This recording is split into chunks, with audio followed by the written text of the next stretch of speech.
Monsieur Milo est professeur associé à l'UQAM. Il est titulaire d'un doctorat en études islamiques et d'une maîtrise en droit. Il est chercheur régulier et membre du comité scientifique à la chaire de recherche sur l'immigration, l'ethnicité et la citoyenneté. Ses domaines d'expertise sont l'islam, les droits de la personne et les accommodements raisonnables. Il a publié des ouvrages sur l'islam et les droits de la personne, notamment sur l'égalité homme-femme. Il agit à titre de consultant et personne ressource auprès de divers organismes et a participé à une recherche sur la recomposition identitaire d'immigrants musulmans à Montréal. Sa présentation s'intitule « Le port du hijab, regard croisé sur une pratique à risque ». Alors, merci d'être là. On vous écoute. Merci. Est-ce qu'on m'entend bien partout? Oui, je suppose. Alors, quand Nancy m'a demandé si j'étais disposé à faire une communication dans le cadre du colloque annuel du GRÉ, en principe, j'ai répondu oui. Et puis, à mesure que les choses se précisaient, je me rendais compte qu'il ne s'agissait pas uniquement d'un 10-12 minutes dans une table ronde, mais d'une communication un peu plus élaborée. Et je me suis rendu compte en même temps aussi que c'était une conférence d'1 heure et que c'était une grande conférence. Ça, c'est des choses qui n'arrivent pas souvent dans ma vie, en tout cas. Mais par contre, j'ai vu que quand je regarde le titre de la communication, le port du hijab, regard croisé sur une pratique à risque. Là, j'ai commencé à me demander si j'étais pas en train de prendre un gros risque moi aussi, parce que si le port du hijab, c'est déjà un risque, et accepter de parler de ça, d'en débattre et tout ça, c'est des choses que j'ai déjà faites par le passé. Je pense que ça me fait plaisir à nouveau de courir ce risque. Comme disait un de nos anciens premiers ministres, c'est un beau risque. C'était pas M. Charest. Alors, le port du hijab. Alors, le plan de l'exposé, tout d'abord. L'introduction classique. Des risques exégétiques, des risques sémiotiques, des risques socioculturels et finalement des risques psychoéducatifs qui devraient nous amener quelque part vers la conclusion. Alors, en introduction, une toile de fond. Et cette toile de fond, ça concerne, si on veut, la perception, des perceptions courantes qu'on se fait des musulmans et des musulmanes au Québec. Et à mon avis, comme à celui d'un certain nombre de chercheurs, il y a déformation quelque part. C'est-à-dire que,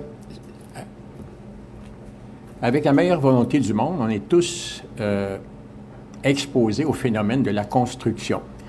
Je ne parle pas des centrales syndicales là-dessus, mais la construction mentale, c'est-à-dire de construire des personnages. Et à mon avis, on a construit graduellement, à travers des faits qui nous sont rapportés, on a graduellement construit ce que moi j'appelle des musulmans virtuels. Des musulmans et des musulmanes virtuels, c'est-à-dire issus du monde des signes, du monde des photos, du monde de la narration, et ainsi de suite. Et à ce moment-là, très souvent, ça nous cache les musulmans réels. Alors, quels sont les prismes déformants, rapidement, qui peuvent influencer notre perception des musulmanes, des musulmans? Alors, il y a d'une part la question des guerres, des attentats, toute la question de la violence, que ce soit les guerres en Irak, en Afghanistan, que ce soit l'attentat du 11 septembre 2001 ou d'autres choses du genre. Ce qui arrive, c'est qu'à ce moment-là, les musulmans sont perçus comme étant des risques à la sécurité. Et ça, c'est surtout, disons, au niveau du Canada dans son ensemble, là, on est sensible à ça. Et à ce moment-là, ce qui arrive, c'est que ça construit une espèce de filtre à travers lequel on voit les musulmans. Alors, comment ça se construit? C'est qu'on nous montre des faits réels. Oui, c'est vrai qu'il y a de la violence dans certains pays musulmans, qui n'est pas toujours fabriquée sur place, qui peut être importée par des gens qui interviennent supposément pour mettre la paix et qui finalement se retrouvent dans des missions de guerre, comme ça a été le cas de nos militaires plutôt en Afghanistan. Et à ce moment-là, si la question de la sécurité a beaucoup influencé, entre autres, le gouvernement canadien, et très souvent, les gens qui, je n'ai pas de statistiques à la main là-dessus, à jour, mais j'oserais dire, si la tendance s'est maintenue, que la plupart des gens qui ont reçu un certificat de sécurité en vertu d'une loi particulière étaient des musulmans ou des musulmanes. Bon, alors ça, c'est à vérifier parce que l'évolution des choses peut être très rapide. À présent, si jamais vous recevez un certificat de sécurité du gouvernement canadien, n'allez surtout pas penser qu'on est en train de certifier que vous êtes en sécurité. Non. On est en train de certifier que vous êtes une menace à la sécurité du Canada. Autre filtre, si on veut, qui celui-là est particulièrement endogène au Québec, c'est-à-dire c'est le filtre des accommodements. À travers la crise des accommodements, à travers des choses encore, des débats encore plus récents, et à travers ces choses-là, des choses qu'on nous rapporte. Encore là, il y a des faits réels, le fait des demandes d'accommodement pour des lieux de prière, des temps de prière. Ensuite, des plages distinctes dans les piscines pour les hommes et les femmes. À cause de tout ça, de la question de la non-mixité. Alors, on pourrait donner plusieurs exemples comme ça. C'est vrai, ça existe. À présent, ce qui est embêtant, c'est qu'à travers le filtre de l'intégration, on perçoit ça comme étant des manques d'intégration, des atteintes à l'intégration, des atteintes plus récemment à des valeurs québécoises. Bon. Et à ce moment-là, ça ajoute encore un autre filtre, un autre prisme qui va faire qu'on a difficilement accès à la réalité des choses, à qui sont les musulmans et les musulmanes du Québec.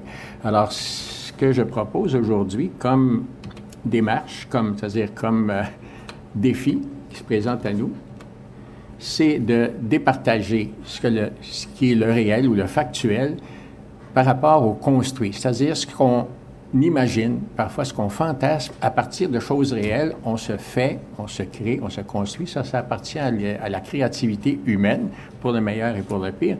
Alors, ce qui arrive, c'est que là, on va essayer de faire une espèce de jeu ou c'est même pas un jeu, mais en tout cas, une tentative de répondre au défi, d'essayer de voir qu'est-ce qui se cache derrière le hijab dans les faits et de voir comment, au fond, ça influe notre façon de percevoir.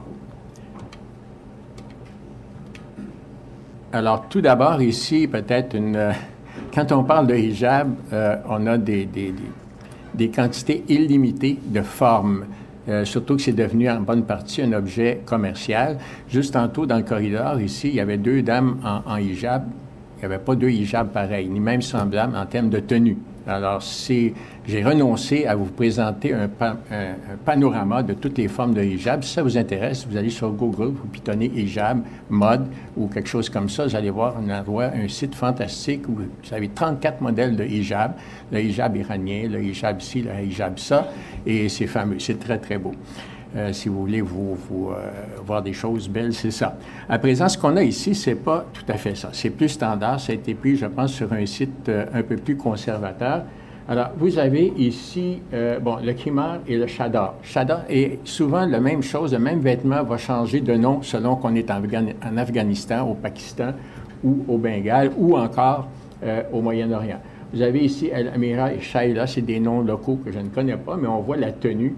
Ce que ces choses-là ont en commun, au fond, c'est que ça cache les cheveux et ça, ça cache la poitrine, c'est-à-dire que ça couvre la poitrine. Et ici, on a hijab plus générique, mais encore là, ce qui est commun, c'est le fait de cacher les cheveux et de couvrir la poitrine.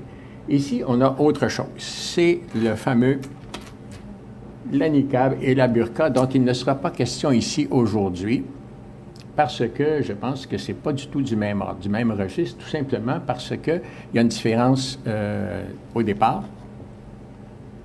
Non, ça va. C'est-à-dire que là, on ne se contente pas de cacher les cheveux et la poitrine, on cache le visage le plus possible. Et dans certains cas, dans le cas de la burqa, là, à ce moment-là, c'est une espèce de filet qui peut laisser entrevoir ou par lequel la personne peut à peine respirer.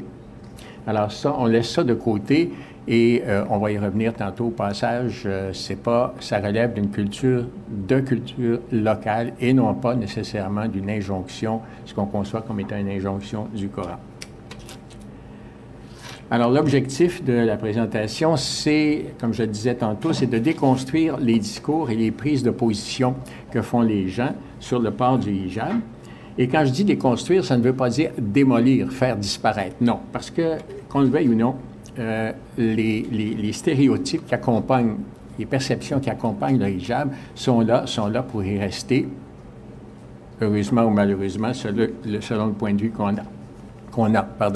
Alors, déconstruire en ce sens-là, c'est montrer comment c'est construit, comment ça s'est fait, et ensuite, permettre ensuite de poser des questions sur les faits. Et puis, l'effet recherché par la communication à ce moment-là, n'est pas de faire disparaître ce qui est construit, mais d'avoir ce dont on parlait tantôt, un regard critique sur ce qui est construit pour pouvoir se demander est-ce qu'on va consommer cette chose-là et est-ce qu'on va, disons, la transmettre d'une certaine façon.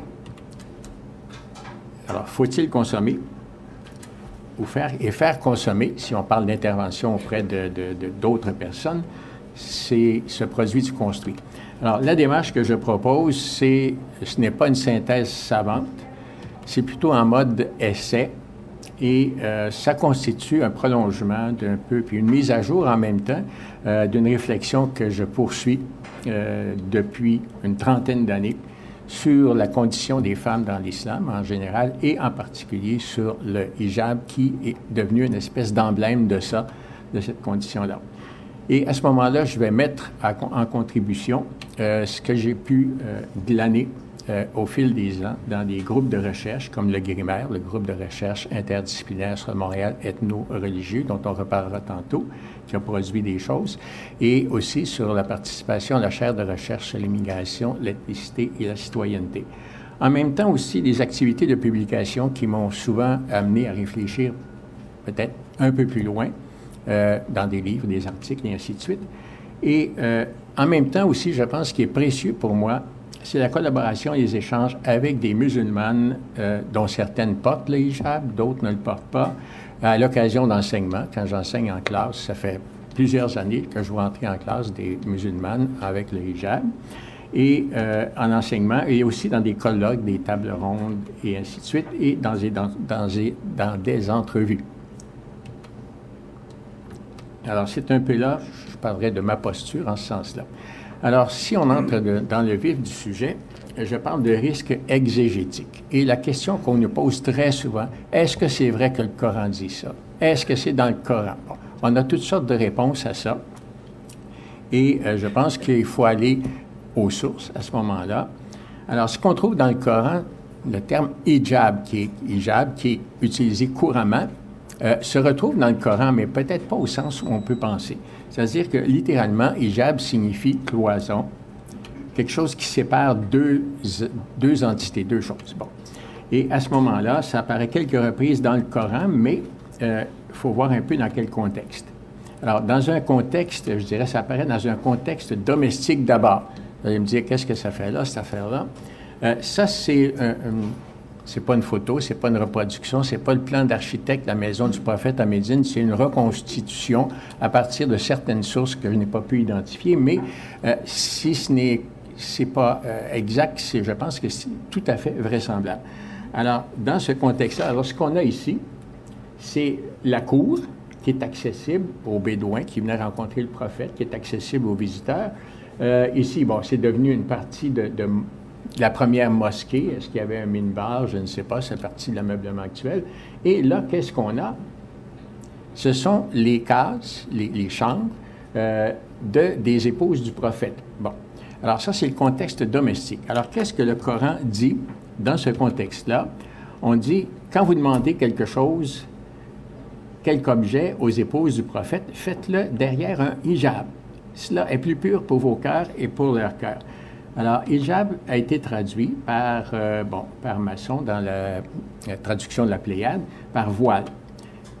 Par Hamidullah, dans ce Coran qui est intéressant pour des gens comme moi, parce qu'il y a, d'une part, le texte arabe qui est là, pour quelqu'un qui peut lire l'arabe classique, comme je fais assez souvent, ou pas aussi souvent que je devrais. Et de l'autre côté, vous avez la traduction.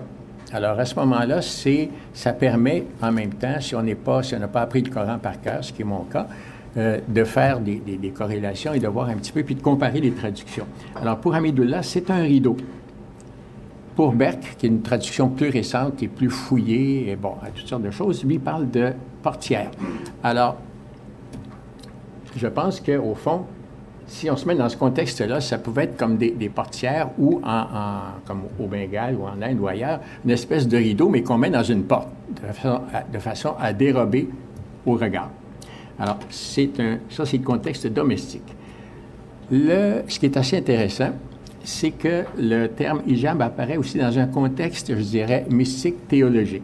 Alors, ici, alors ce qu'on dit dans le Coran, c'est « Il n'a pas été donné à un mortel que Dieu lui parle, si ce n'est par inspiration ou derrière un hijab. » Et ça explique, au fond, dans le cas de Moïse, qu'on a ici dans l'iconographie, dans les miniatures des empires musulmans, on a Moïse ici, quelque part, qui porte une espèce de voile, en tout cas, ça lui cache le visage. Pourquoi? Parce qu'il a parlé à Dieu, ou Dieu lui a parlé dans le Coran comme dans la Bible.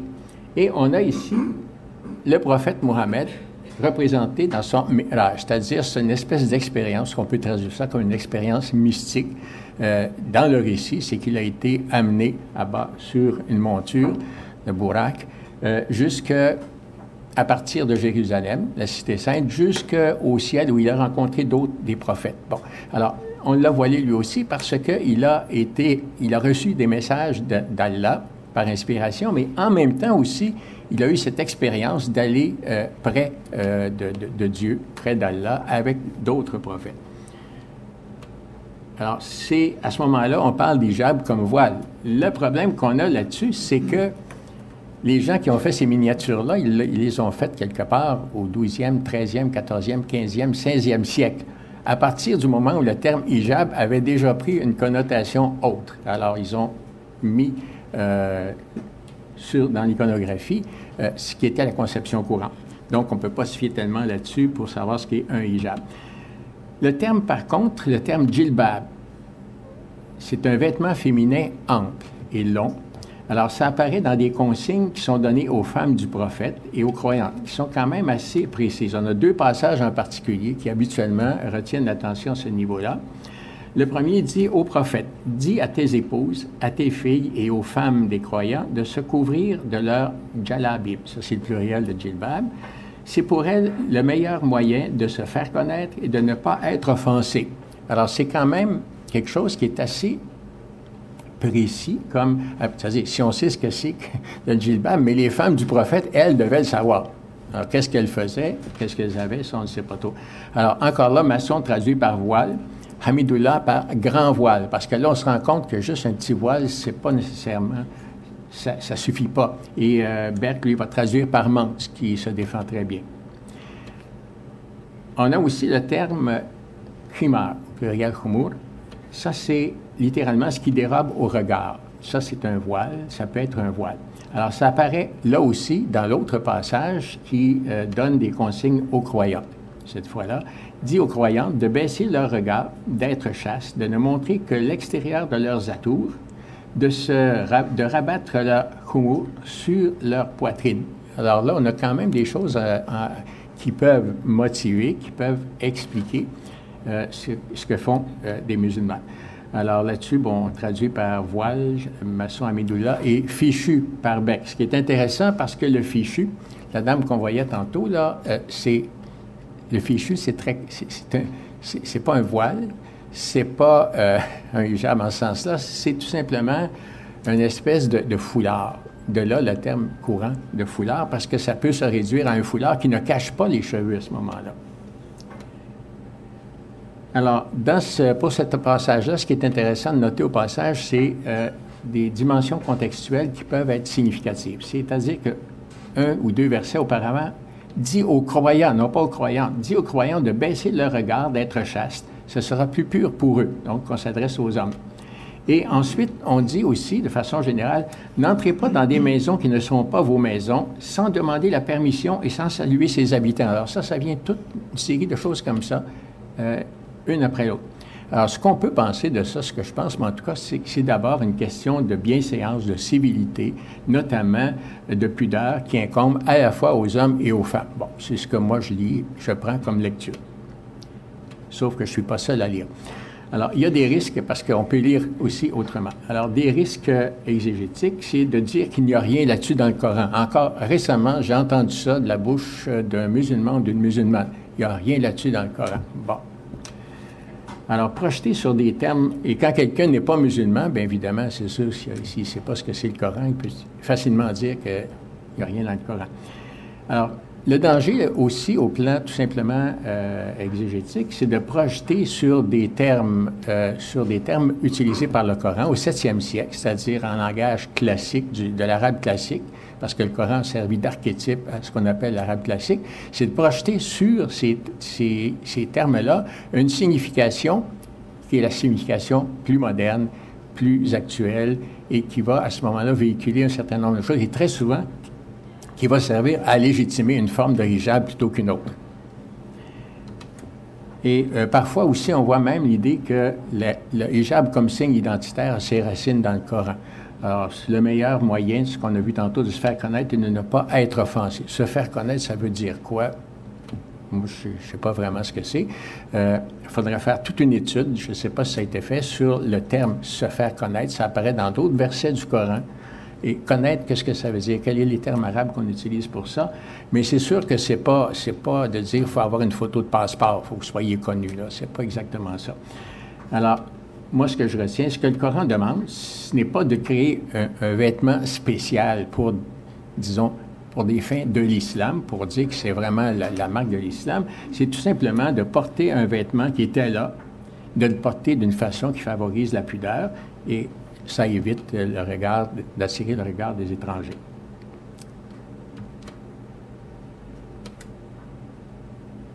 D'autres risques exégétiques, c'est, et ça je pense qu'on en est souvent témoin, c'est de faire une lecture du Coran au premier degré, une lecture littérale uniquement, et qui a une valeur absolue, indépendante des circonstances de temps et de lieu. Et à ce moment-là, je pense qu'on fait quelque chose qui n'est pas traditionnel, au sens où traditionnellement, il y a une des sciences de l'islam, des sciences religieuses de l'islam, qui s'appelle l'étude des Asbab al-Tanzil, c'est-à-dire les circonstances de la révélation. C'est apparu où? À la Mecque, à Médine. Et ensuite, là, les traditions vont dire qu'est-ce qui était en cause. Et très souvent, le Coran se présente comme une réponse à des préoccupations, des questions qui se posaient dans la communauté de la Mecque et surtout à Médine plus tard. Alors, à ce moment-là, je pense que si on fait une lecture contextuelle, comme le souligne il se passe des choses ici à Montréal. Naïma Dib est une Montréalaise qui enseigne, qui est une spécialiste, qui enseigne la traduction et qui a fait un travail, une publication qui a été publiée il y a quelques années, justement pour montrer comment la construction, ce qu'elle essaie de faire, c'est la traduction du Coran et la construction de l'image de la femme. Là aussi, on parle de construction et c'est assez convaincant, plus d'un égard. Et en même temps, évidemment, ça correspond aux entreprises féministes pour des croyantes, que ce soit dans le christianisme ou dans l'islam, qui essaient de refaire, de revoir, de relire le Coran ou des écrits fondateurs avec des yeux de femme, ce qui ne veut pas dire que c'est nécessairement le texte, mais le texte va être, disons, va prendre en raison du contexte, va prendre une valeur ou des connotations, des connotations plus contemporaines en fonction de ce qui se passe actuellement. Et une chose qu'il ne faut pas oublier, c'est qu'au fond, on ne peut pas tout expliquer ce qui se passe chez les musulmans, ce que pensent, ce que font les musulmans uniquement par le Coran. On ne peut pas non plus essayer de tout expliquer par le fait qu'ils sont musulmans. Et ça, je pense que ça a déjà été amplement développé. Mais ce qui est déterminant, à mon point de vue, ce n'est pas nécessairement ce que dit le Coran, c'est ce qu'on dit et ce qu'on fait avec ce que dit le Coran dans un contexte socio-culturel donné. Et à ce moment-là, ça nous amène vers le parcours historique du hijab, qui, à mon avis, reproduit cette constante-là. Alors, le hijab après le Coran. Alors, on peut en gros affirmer, sur la base d'études qu'on a actuellement, qui peuvent être discutables, mais que le port du hijab s'est répandu dans les générations qui ont suivi l'implantation de l'islam à différents endroits, et que justement, à cause des cultures très différentes où l'islam s'est présenté très rapidement, ça a pris des modes, des modalités, si on veut, adaptés aux conditions locales. Alors, ce n'était pas ensuite un signe vraiment distinctif, puisque tout le tour de la Méditerranée, entre autres, pour ne pas parler de l'Inde, il y avait des femmes qui portaient déjà, qu'on appelle ça autrement dit, qui se cachaient les cheveux et qui, au fond, couvraient leur poitrine avec des vêtements du genre. Alors, en ce sens-là, ce n'était pas un signe distinctif. Et en même temps aussi, ce n'était pas pensé ou vu comme étant un signe obligatoire, c'est-à-dire quelque chose qui était vraiment, qui appartenait à l'essence de l'islam.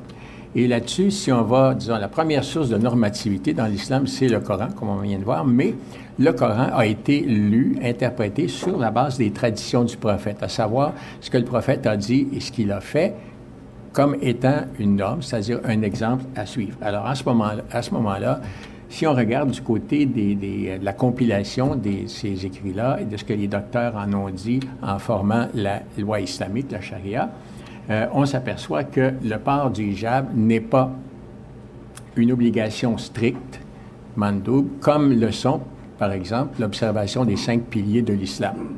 Et à ce moment-là, il s'agit d'une pratique donc qui est recommandée, embrassée librement. Ça, c'est une version des choses. On va voir tantôt qu'aujourd'hui, il y a peut-être des gens qui ne pensent pas comme ça. Et, vous avez l'échelle des cinq pas paliers, mais des 5 qualifications des actes dans la charia traditionnelle, selon les écoles sunnites. Alors, il y a toute une gradation dans ça, mais c'est clair que le hijab ne figure pas parmi les choses qui sont vraiment obligatoires. Pourtant, et on en arrive là, l'imam chiite de Montréal, Saïd Nabil Abbas, qui, en entrevue avec Mme Salib, qui est ici présente, que je salue, il a dit la chose suivante. Il déplore d'abord, et là je cite Mme Salib, il déplore d'abord le non-discernement de nombre de musulmans qui interviennent pour émettre une gamme d'opinions sans fondement et prétendent que le port du voile n'est qu'une option. Il explicite que le but de cette pratique vestimentaire relève de la stricte obligation. Bon, là, on est chez les chiites. Est-ce que c'est comme ça pour tous les imams chiites? Je ne le sais pas. Je ne le sais pas.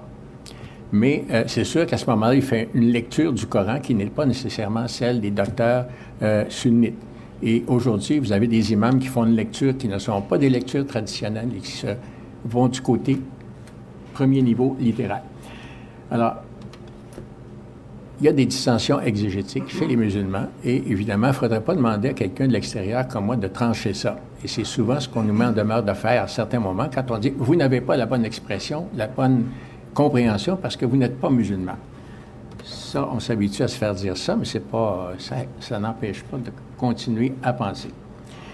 Et si on veut savoir, au fond, c'est pas au plan exégétique que les vraies dissensions se posent. S'il y a des dissensions au plan exégétique, c'est peut-être parce qu'il y a des dissensions dans la communauté qui sont dues non pas au Coran lui-même, mais à ce qui a été véhiculé dans l'histoire. Et là, à ce moment-là, je pense que l'imam a raison de dire que le voile est devenu un symbole de valorisation et de fierté pour la femme musulmane. Sauf que là, comment ça s'est produit, par exemple, c'est pas parce qu'on a ouvert le Coran et qu'on a dit ça doit être ça. Non, c'est parce qu'il s'est passé des choses dans l'histoire. Et là, on entre dans une autre période où les risques sémiotiques se font valoir. Je me suis demandé s'il fallait dire sémiotique ou sémiologique, mais on a un spécialiste de ça ici, il va tout nous régler ça après. Alors, au 20e siècle, le hijab fait son entrée dans le monde des symboles, dans le monde des signes, des marqueurs identitaires, avec tout ce que ça comporte de risques dans sa compréhension. Alors, en gros, on peut distinguer 2 choses. C'est que, d'une part, l'interdiction du hijab a été associée à la modernisation, l'occidentalisation dans un bon nombre de pays musulmans, et on observe que son retour a été associé à l'espèce de réaction qu'il y a eu à ça à partir des années 70, mais surtout 79 et 80 avec la révolution iranienne dite islamique. Alors ici, ça correspond un petit peu à ce qu'un chercheur, un docteur, une thèse de doctorat d'ici, à l'UQAM, a axé une partie de sa recherche sur le tournant suivant. Il n'a pas créé ça, mais je pense qu'il l'a bien utilisé, c'est-à-dire que comment, dans une première phase, une première période, si on peut dire, du 20e siècle, la question qui se posait, c'était comment devenir moderne. Toutes les entreprises de modernisation, les lectures modernistes de l'islam se sont faites. Mais après un certain temps, surtout dans la deuxième période, à partir de 1980, la modernisation était là, c'était un fait. Elle pouvait avoir des variantes, mais c'était là et c'était là pour y rester. À partir de ce moment-là, vous avez un certain nombre de penseurs musulmans qui se sont dit, à ce moment-là, on va plutôt islamiser la modernité plutôt que d'essayer de s'en débarrasser. Alors, l'interdiction du hijab. Alors, en Turquie, dans le sillage de la révolution des jeunes Turcs dirigée par Kemal Atatürk, qui n'était pas Atatürk au début, c'était Mustafa Kemal. Il est devenu Atatürk, le père des Turcs, à cause de son rôle, c'était le créateur de la Turquie moderne. Alors, dans les années 20, il y a eu une mesure assez drastique. Le virage a été abrupt. Il faut se rappeler qu'Atatürk était un général d'armée très, très efficace. Alors, il y a eu d'abord l'abolition de l'Empire ottoman et du califat. C'est un peu comme si chez les catholiques, on disait à un moment donné, on abolit la papauté. Toute proportion gardée. En même temps, ça, évidemment, le pendant de ça, c'est que si on abolit le califat, il faut avoir d'autres choses. Alors, qu'est-ce qui a remplacé ça? C'est un État-nation moderne, sur la base de la souveraineté du peuple, et ainsi de suite. Alors, cet État-là est laïque, ce qui amène la suppression du statut de religion d'État pour l'islam, aussi avec comme conséquence l'abolition de la charia comme loi du pays, l'abolition des ordres soufis, des ordres mystiques aussi, et l'interdiction du port du hijab. Alors, vous voyez dans quel contexte, à quoi l'interdiction du port du hijab a été liée par cette réforme-là. Association d'images et de réalité. Alors, qu'est-ce qui est arrivé? Ça s'est répandu en Iran. Le Shah et son épouse ont fait une visite en Turquie. Ils ont été impressionnés par le genre de choses qui se passaient là. Alors, revenus en Iran, ils ont fait quelque chose du genre, c'est-à-dire ils ont progressivement aboli le port du hijab dans les lieux publics, notamment les institutions d'enseignement. En Algérie, le régime colonial français avait déjà fait ça. Ça s'est poursuivi par la suite. En Tunisie, le régime de Bourguiba, qui a été un régime aussi laïque, a fait de même. Alors, ça a fonctionné comme ça. Et là, à ce moment-là, ce dont il faut se rendre compte, c'est que dans la mesure où l'interdiction du hijab avait été associée à la, si on veut, à la modernisation, à l'occidentalisation, une forme de perte d'identité perçue comme ça, à ce moment-là, le retour s'est fait justement au moment où il y a eu les révolutions et il reprend la parole c'est devenu un symbole à ce moment-là. C'est devenu, autrement dit, sur les campus iraniens, au lendemain de la Révolution, les femmes qui étaient là et tout à coup se sont remis à porter le hijab parce qu'elles pouvaient le porter. C'était plus interdit, mais en même temps aussi, c'était un signe de ce qui se passait là, que l'ordre des choses était en train de changer. Et l'imam Khomeini a établi l'État islamique. Et, disons, à ce moment-là, c'est un État, en gros, qui essaie de rétablir les droits de Dieu, formulés assez drastiquement dans la charia, et qui sont rigoureusement appliqués aux dépens des droits de la personne. En Algérie, durant la guerre civile, on a observé aussi des atrocités commises aux dépens des femmes qui portaient le hijab. De l'intimidation et tout ça. Puis au lendemain des attentats du 11 septembre sur des campus américains, entre autres, ou aux États-Unis, surtout, on a vu des femmes qui prenaient le hijab, des musulmans, alors qu'elles ne le portaient pas. Ils étaient, nous, on dirait, sécularisés, laïques. Mais là, à ce moment-là, il y a une forme d'identification, d'empathie, de solidarité, je dirais, presque socio-culturelle par rapport aux femmes qui subissaient des représailles pour des attentats. Dans le printemps arabe aussi, on a vu des femmes en hijab à l'avant-plan des démonstrations. Alors, la question que ça pose, c'est comment faire pour savoir à qui on a affaire quand on croise une femme qui porte le hijab ou qu'on en voit une. Est-ce que, bon, vous regardez la photo ici, celle qu'on a vue au début, est-ce que c'est une femme pudique? Relativement. Certains diront qu'elle ne va pas au bout parce que, bon, on voit encore les cheveux, puis, bon, pour le reste, c'est pas... Bon, ça peut être ça. Autrement dit, c'est quelqu'un qui obéit à une espèce de consigne, si on veut, morale. Est-ce que c'est une gérante de banque? C'est pas la même taxonomie, ça ressemble à une taxonomie chinoise qui a des mots et des choses pour Foucault. Ça peut être une gérante de banque, ça peut être une personne haut placée, comme j'en ai vu à la Banque nationale quand je suis allé donner une conférence au cadre supérieur. Et là, la dame a dit, moi, je vais vous le dire pourquoi je porte le hijab. Parce que moi, j'ai dit, la seule façon de le savoir, c'est que la personne nous le dise. Elle a reçu ça et elle l'a fait. Et puis, ça a été, bon, tout à fait reçu, mais c'était pas par intégrisme, ça, c'est clair.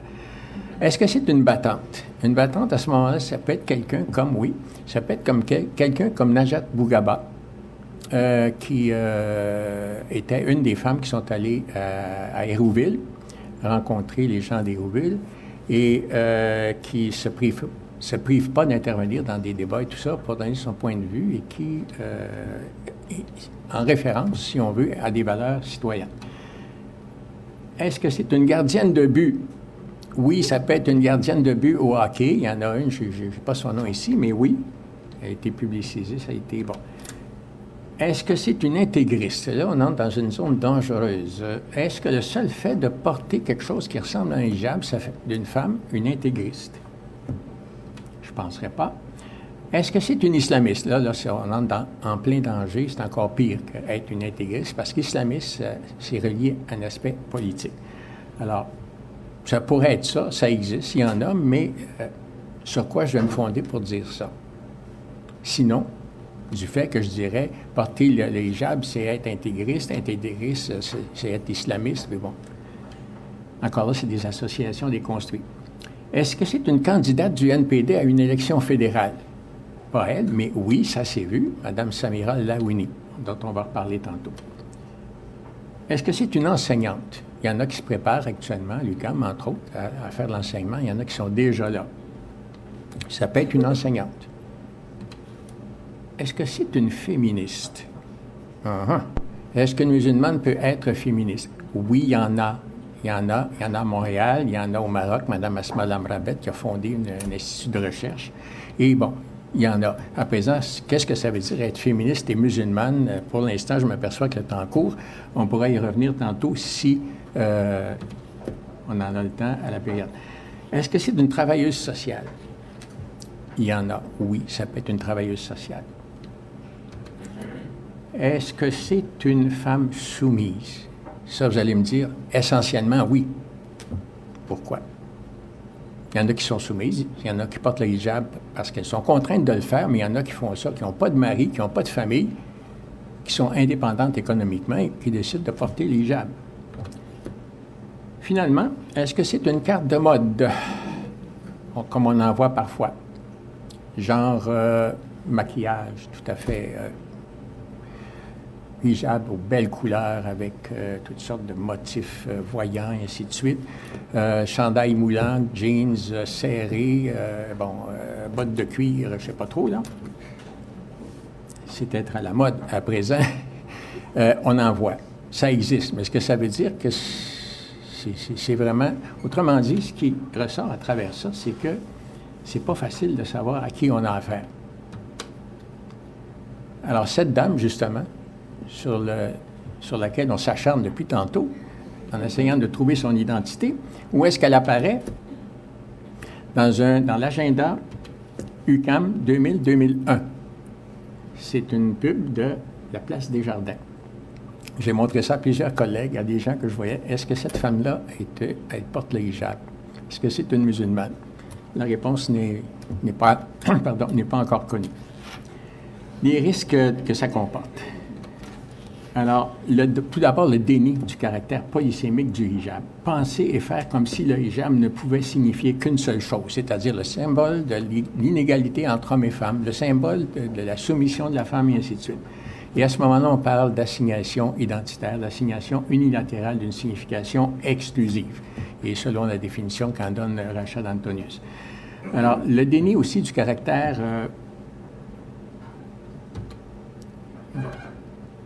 Alors, un exemple d'assignation, c'est l'idée de la femme victime. Et là, je cite Naïma Bendé. Ce statut de victime est également construit au moyen d'un autre marqueur identitaire que le voile qui fait de ces femmes des victimes à double niveau, de leur oppression par les hommes et de leur aliénation propre. Si elles choisissent elles-mêmes de prendre le hijab sans être forcées, c'est parce que ça ne va pas bien par là. Bon. Dans l'œil de l'interlocuteur, la femme disparaît derrière le hijab. L'être humain qui est derrière le hijab, il disparaît, il devient un hijab. Et Mme Samira Laouni, au moment où elle était candidate du NPD, a consenti une entrevue à M. Bertrand Dutrisac. Il n'y a pas eu une seule question sur son programme électoral, sur le programme du NPD pendant toute la demi-heure ou toute l'heure. Seulement du hijab. Genre, Madame, considérez-vous que je vous viole si je vous arrache votre hijab? Et ce qui a amené évidemment une réaction assez fulminante de Naïma Bendé. Il a interviewé un foulard, point. Autre exemple d'assignation réductrice pour Daniel Barry, et c'est cité par M. Lamy. Pour Daniel Barry, le voile exprime non seulement le fait que la personne est croyante, mais également que cette personne appartient à telle ou telle religion avec tout son système de valeurs et de croyances et qu'elle en fait une interprétation fondamentaliste puisqu'elle place son appartenance religieuse au-dessus de sa fonction professionnelle. Bon, alors ça, comme argument circulaire, c'est fameux. Elle porte le hijab parce qu'elle est fondamentaliste, puis elle est fondamentaliste parce qu'elle porte le hijab. Je ne sais pas ce qu'on ferait avec ça là, pour les enfants, mais en tout cas. Et là, j'arrive à Bouchard-Taylor, qui est quand même une référence pour moi. Alors, la question cruciale ici est de savoir qui a le droit de décider de la signification des actes expressifs d'une personne. Est-ce l'État ou la personne elle-même? Dans ce domaine très complexe de la symbolique religieuse, qui peut éventuellement subir des mutations de sens? Il est beaucoup moins évident que l'État doive juger à la place de ses citoyens. L'autre comparaison, c'était la question de propagande haineuse. On ne peut présumer, comme l'a justement rappelé le Conseil du statut de la femme, que les jeunes filles portent le hijab parce qu'elles sont forcées de le faire. Ça, c'est une présomption. On en verra d'autres tantôt. Par ailleurs, de l'autre côté du mur de l'incompréhension qui s'est dressé sur le hijab ou à propos des hijabs, on trouve des gens qui semblent incapables d'empathie. Ça, je parle, ça peut être des musulmans, ça peut être des non-musulmans aussi. Incapables d'empathie pour comprendre que le hijab peut rappeler et signifier des personnes qui ont vécu, ce que ça peut signifier pour des gens qui ont vécu, ce que certains ont appelé à tort, à mon sens, la période de la Grande Noirceur, mais en tout cas, la période d'un catholicisme qui était contrôlant et qui imposait des normes, qui imposait des règlements et tout ça, avec toutes sortes de sanctions possibles. Alors, il y avait aussi les religieuses qui portaient, les femmes qui portaient le voile et qui étaient soumises à des règles, des interdits patentés très souvent par les hommes et qui étaient contrôlés par les hommes. Elles étaient exploitées à ce niveau-là. Alors, par ailleurs, reconnaître qu'on peut éprouver un malaise par rapport au hijab sans nécessairement être islamophobe, xénophobe, raciste, etc., je pense que ce serait une condition pour, disons, reconnaître là aussi le pluralisme à l'intérieur de la société québécoise. Des risques socio-culturels. Ce que je veux dire par pluralisme, pluralité, c'est non seulement un pluralisme religieux, mais un pluralisme de position par rapport aux faits religieux et à ses traces qu'il a laissées chez les Québécois et les Québécoises. On en passe aux risques socio-culturels.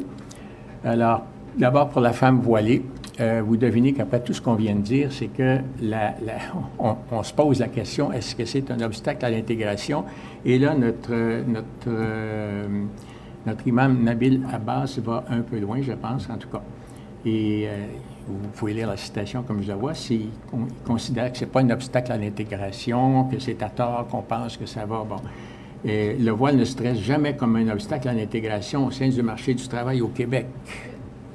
J'aimerais pouvoir partager ce sentiment, mais malheureusement, les faits qui sont là ne disent pas exactement la même chose. Et quand je parle de faits ici, je réfère, entre autres, à une des recherches, qui est celle du groupe de recherche dont je parlais tantôt, de l'UQAM, et qui a publié, il n'y a pas si longtemps, le résultat de ces recherches auxquelles plusieurs personnes ont collaboré, dont moi-même et ma complice Raymond Venditti.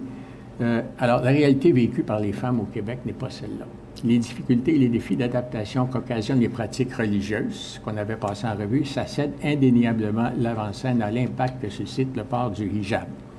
Et là, il y a des correspondances de ça dans d'autres recherches, notamment chez Bouchard-Taylor. Les femmes musulmanes sont peut-être plus affectées que les autres, en particulier celles qui portent le foulard. C'est là seulement, selon de nombreux témoignages, une cause importante d'échec dans les démarches d'embauche. Exemple, quelqu'un qui dit, c'est vraiment quand ils te voient à l'interview, ils disent, on va te rappeler. Parce qu'elle porte le hijab. Même aux homismes. C'était l'apparence physique. Je suis une femme voilée. Ils ont refusé sa candidature en entrevue. On lui a demandé si elle pouvait enlever son foulard juste pour le travail, parce que les compagnies privées veulent des candidates belles avec leurs cheveux. Alors la dame a refusé parce que pour elle, ça a été jouer un jeu masqué. Elle a refusé un salaire, une promotion assez importante pour ça. Elle a dû se recycler dans d'autres choses. La discrimination systémique, c'est exactement ça qui se passe, qu'elle soit... on constate que de façon générale, les musulmans et les musulmanes en particulier ont des qualifications supérieures à la moyenne et elles ont un taux de chômage nettement supérieur à la moyenne des Québécois et des Québécoises. Alors, dans certains cas, c'est clair qu'il y a discrimination, elle peut être directe, elle peut être larvée ou ainsi de suite. Alors, la violence et l'intimidation aussi. Récemment, je pense que le directeur, président de la Commission des droits de la personne, dans des communiqués qu'il a fait, a constaté qu'il y avait une hausse du nombre de plaintes pour agression suite au débat qui a suivi le dépôt du projet de loi ou un peu avant. L'exploitation médiatique peut bouleverser des vies. La crise des accommodements, on l'a vu, l'histoire d'Hérouville, les séquelles de ça, je n'entre pas dans des exemples précis, on y reviendra parce que le temps file. Et en même temps, il y a des éléments assez personnels dans ça. Pour la société, on se prive de ressources, de main-d'œuvre, on en fait vivre, on se lamente qu'on en manque. On va chercher des gens qualifiés, super qualifiés, puis à un moment donné, c'est sûr qu'on en perd pour toutes sortes de raisons. Mais si on arrive à en perdre uniquement parce que des personnes qui ont décidé de porter le hijab, je pense qu'on a une perte sociale. Il y a aussi une question de détérioration du climat social. Et souvent, il y a des perceptions qui sont là d'un côté comme de l'autre. Il peut y avoir une forme de provocation. Ça peut être interprété, le port du hijab, dans la mesure où c'est interprété comme une provocation et que ça peut être réprimé. À ce moment-là, on se trouve à provoquer des gens qui sont laïcisés, qui sont sécularisés, qui ne portent pas l'hijab et qui, à ce moment-là, sont ce qu'on appelle des musulmans sociologiques, des gens qui, par une forme d'empathie ethno-culturelle, vont réagir à ça. Vous avez des femmes qui vont se mettre à porter l'hijab, ça s'est vu, et des hommes qui vont réagir, qui ne porteront pas l'hijab. Je ne sais pas s'ils vont porter la barbe, c'est une autre question. Alors, il y a toutes des questions. Quand l'imam parle de fierté de porter l'hijab, ça peut parfois être identifié comme étant une espèce de provocation identitaire aussi. Des risques psycho-éducatifs. Et là, je m'aventure sur un terrain très, très risqué pour moi, mais ça ne fait rien, je le fais parce que je suis certain qu'il y a quelqu'un ici qui va pouvoir me réchapper.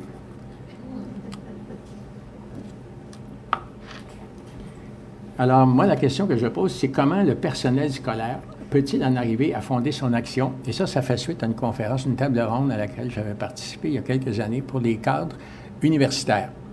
Une table ronde accompagnée, entre autres, de notre ami, l'avocat qui défend les causes tout à fait désespérées, Julius Gray.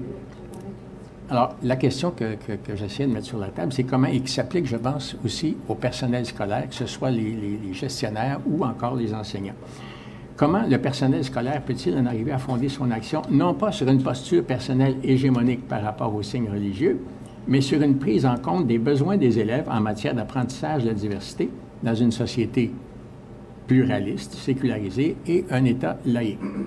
Alors ça, c'est une question de fond, si on veut, qui a déjà été, je pense qu'il y a déjà beaucoup d'éléments qui ont été mentionnés ici ce matin. Moi, je les reprends peut-être autrement. Je pense que quelque part, il y a une confluence.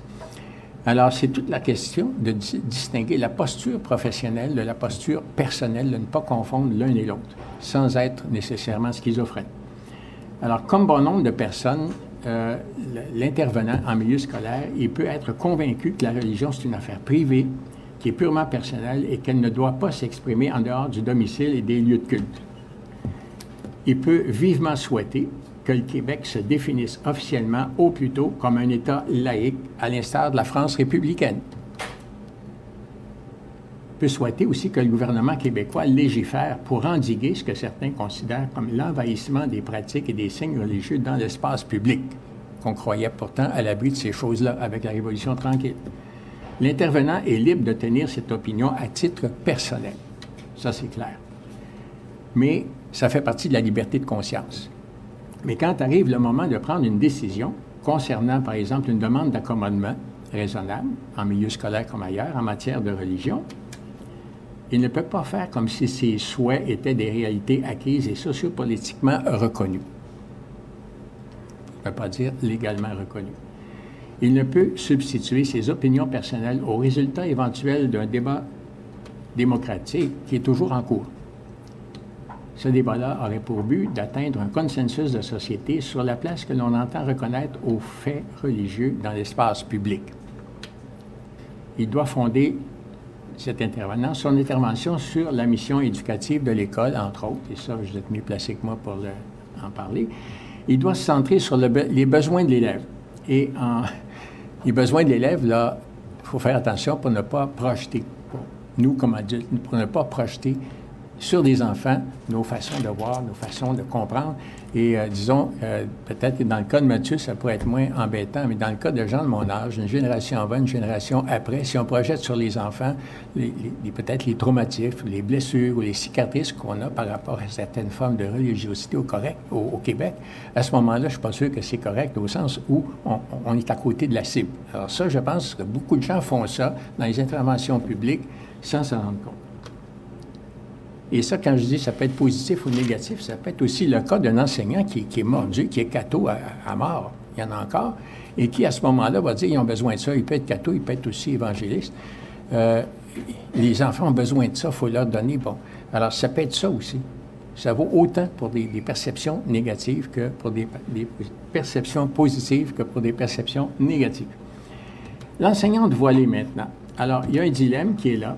Le port du hijab en classe par une enseignante musulmane peut être vu comme compromettant la neutralité de l'institution publique qu'est l'école.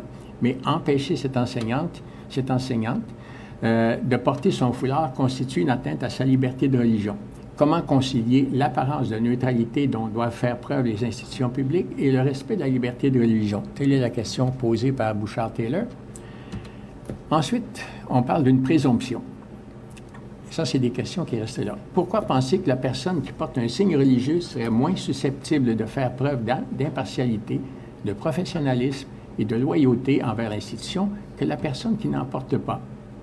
Pourquoi penser a priori que ceux qui affichent leur appartenance religieuse sont moins capables de faire la part des choses que ceux dont les convictions de conscience ne sont pas extériorisées ou qui sont extériorisées de façon moins visible? Je pense que là, on recoupe une problématique qui a été soulevée tantôt et avec raison. Alors, pourquoi refuser cette présomption d'impartialité à l'un et l'accorder à l'autre? Toujours selon Bouchard-Taylor.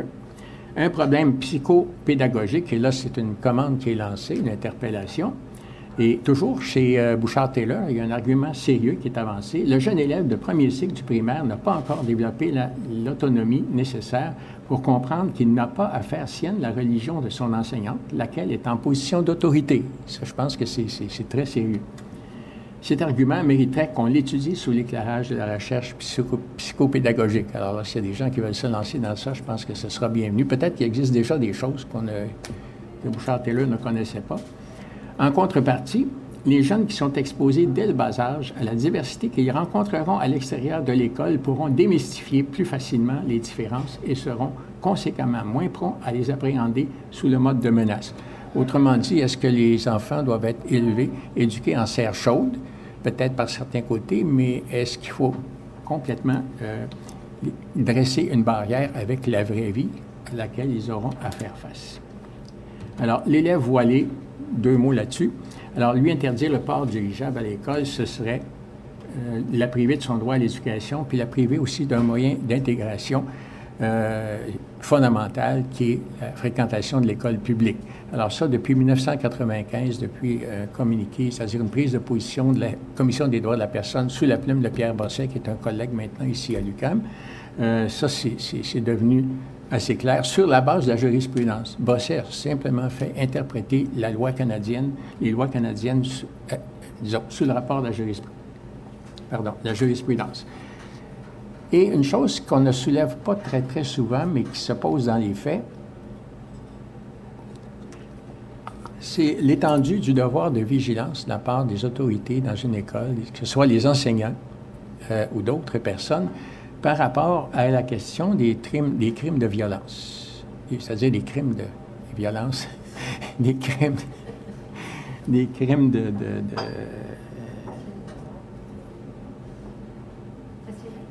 pardon? Oui, oui. Crime passionnel, voyons. Des crimes d'honneur. Bon.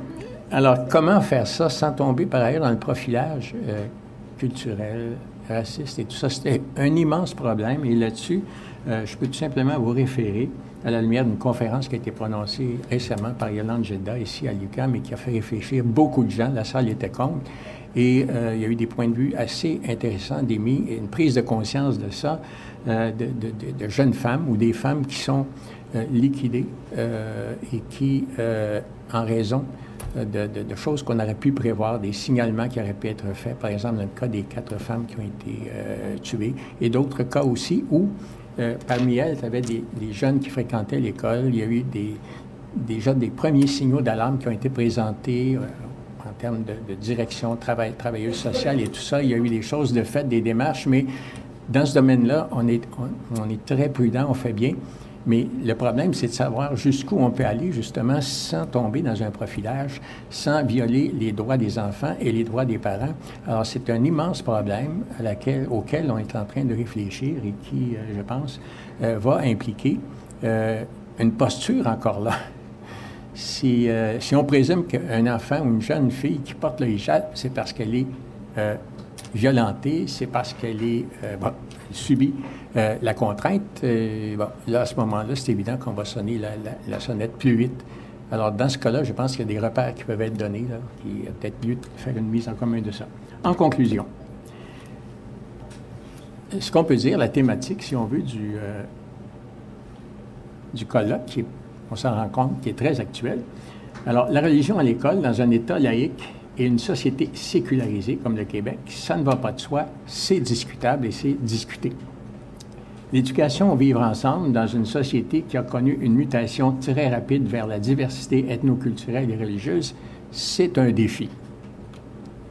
Puis un défi par rapport, disons, à l'enseignement formel pour les enseignants et par rapport à l'environnement, au milieu éducatif dans une école. Pour ce qui est de l'enseignante, on en a parlé, on va en reparler. Et pour ce qui est du milieu, le port du hijab à l'école est devenu un enjeu emblématique qui cristallise les différentes conceptions de la laïcité et de la place du fait religieux dans les institutions et l'espace public. Reconnaître la complexité de cette pratique, c'est aussi, je pense, reconnaître qu'il n'y a pas de solution simple et immédiate aux questions qu'elle pose. Genre peut-être charte ou règlement d'école ou des trucs comme ça. C'est reconnaître la nécessité, ce qui ne veut pas dire qu'on n'a pas besoin de repères, qu'on n'a pas besoin de règlement d'école, c'est une autre chose. C'est reconnaître la nécessité d'une recherche de consensus de société dans le cadre d'une action gouvernementale qui a trop tardé à venir. Il faudrait se rappeler que le rapport Bouchard-Taylor recommandait au gouvernement de mettre en place un livre blanc, faire une démarche pour avoir un livre blanc. Alors, au lieu d'avoir un livre blanc, on a pris le livre du rapport et on l'a mis sur une tablette. J'aime à croire que notre réflexion sur le port du hijab s'insère, pour sa modeste part, dans le processus délibératif qui devrait nous mener à un consensus éclairé. Je vous remercie de votre bienveillante attention.